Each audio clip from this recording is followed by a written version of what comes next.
So, one of the most famous New Testament passages that talks about God, the parent, the Father, the Creator, whatever language you want to use for that person of the Trinity, is that famous First John passage that God is love in chapter 4. And chapter 3 is the God, love one another.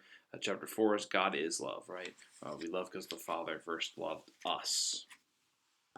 But that was too boring to tackle into. Okay, yeah, God is love. That's a good example of God the Father being loving and caring. Yeah, okay, but you know that already. You know that.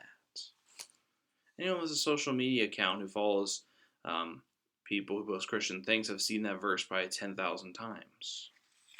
So why not turn back to 1 John 3, the section that no one talks about? Let's see. See what love the Father has given us. I'm in chapter 3, verse 1. See what love the Father has given us, that we should be called children of God. And that is what we are. The reason the world does not know us is that we do not know God. Beloved, we are God's children now. What we will be has not yet been revealed. Potential.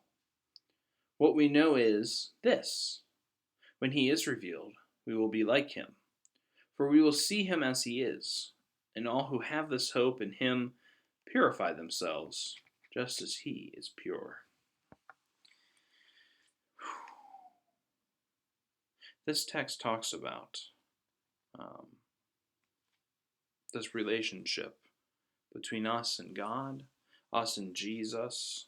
We are, again, this parent to children relationship, and this is the basis in which we get the theological exposition that we all love in the next chapter.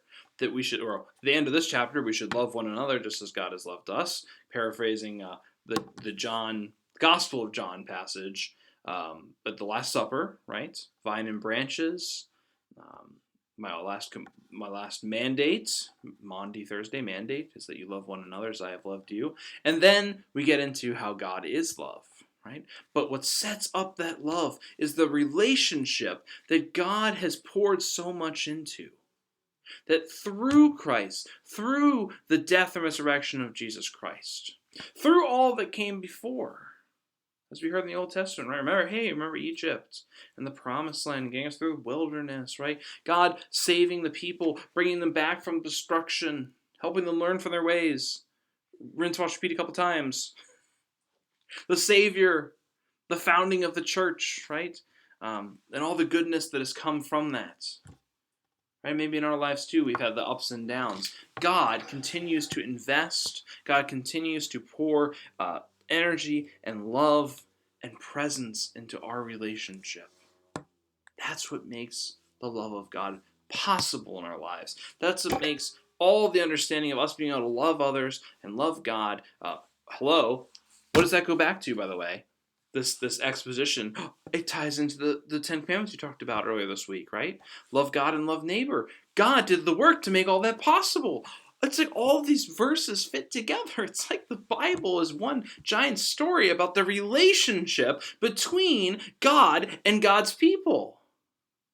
Whoa. And God always chooses love. Ultimately, in the end, God's always there. God sets up the relationship that allows us to love God and neighbor by teaching us, by showing us the way, by empowering us, by being in relationship with us, in prayer and in action. Whew. It's good stuff. I hope I've convinced you that God the Parent is not some only tough and reproving, as you borrow a word from one of our texts, figure, but rather that person in the Trinity, just like the Son and the Spirit is loving, is full of grace and is empowering us and is carrying us and is with us through all of this. Whew. And yeah, I hope that you saw too how all those texts combine. I like to kind of do that on Fridays if you haven't noticed. Anyway, feeling good. June 25th, one of my favorite days of the year. Ask me why sometime. All right. Have a wonderful weekend, and I will see you on Sunday. Whether in person or at home, we're happy to have you with us. God bless.